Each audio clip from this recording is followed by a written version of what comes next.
Frères et sœurs, depuis le mercredi passé, nous sommes entrés dans le temps de carême. Et comme chaque année, le premier dimanche de carême, l'Église nous propose comme texte de méditation le récit de la tentation de Jésus au désert. En cette année liturgique B, consacrée à la lecture et à la méditation de l'Évangile selon saint Marc, nous prenons plus la version de saint Marc.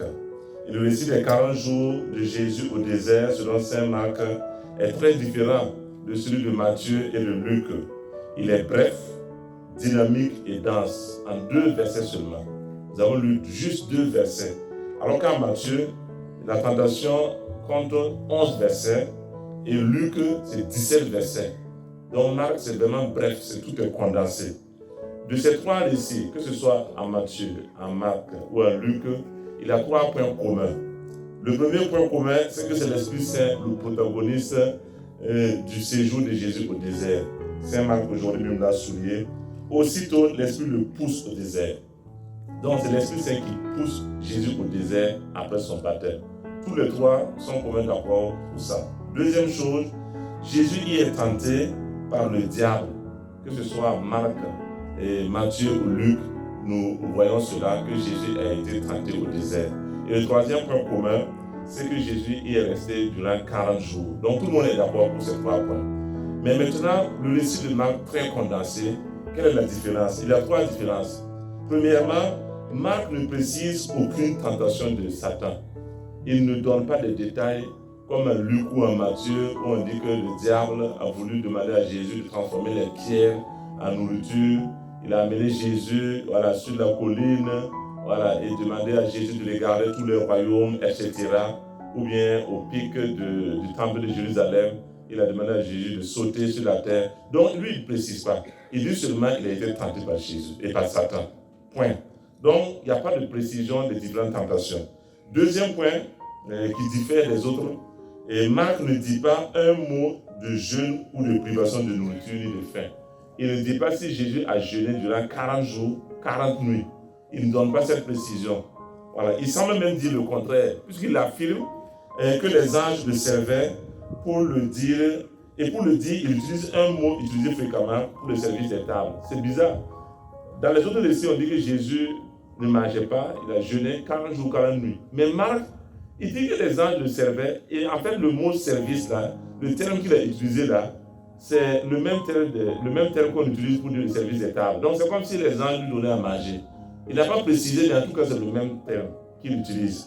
Donc ça c'est une différence aussi de Marc. Enfin, Marc, et lui seul ajoute un détail inattendu. Il dit, Jésus se trouvait au désert avec les bêtes sauvages sans aucune lagresse. Donc c'est lui seul qui fait mention de la présence des bêtes sauvages avec Jésus au désert. Donc, si nous suivons ces 3 éléments spécifiques, nous pouvons reconstituer les 3 points d'attention pour notre méditation de ce jour. Donc, le premier point, il était dans le désert durant 40 jours, tenté par Satan. C'est à travers ce verset très sobre que Marc nous signale que la tentation de Jésus, il ne fait aucune description, ni ne donne aucune précision de cette tentation. Les détails n'intéressent pas Marc. Les détails n'intéressent pas Marc. Marc veut seulement transmettre un message clé, à savoir le séjour des 40 jours au désert et la tentation par Satan. Point. C'est ce qu'il veut nous faire comprendre. 40 jours, il a été tenté. Il ne donne pas de précision. Mais 40 jours pour Marc, le séjour de Jésus est voulu par Dieu. Ces 40 jours au désert, là, ce qu'il dit, il a été poussé par l'Esprit Saint. Mais le chiffre 40 n'est pas mathématique, mais symbolique. Il fait principalement allusion à 2 choses. Premièrement, au séjour de Moïse, il fait référence au séjour de Moïse sur le mont Sinaï, où il resta 40 jours et 40 nuits pour recevoir et écrire les tables, les 10 paroles de l'Alliance. Vous voyez, Moïse est monté à la montagne, au mont Sinaï. Il y est resté durant 40 jours, 40 nuits. Et c'est à l'issue de ce séjour-là qu'il a reçu les tables, les 10 commandements.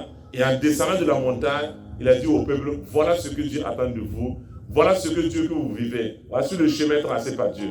Donc, son séjour au mont Sinaï là, était un temps d'intimité avec Dieu.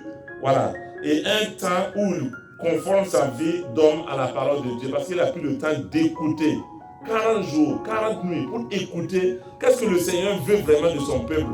Et après, il transmet les 10 commandements. Donc, c'est pour nous dire que le temps de carême doit être pour nous un temps d'intimité, un temps de rencontre avec Dieu, un temps où nous devons conformer notre vie à la parole de Dieu. Deuxième élément pour citer les carêmes, au séjour, ça se réfère au séjour du peuple d'Israël qui a duré 40 ans au désert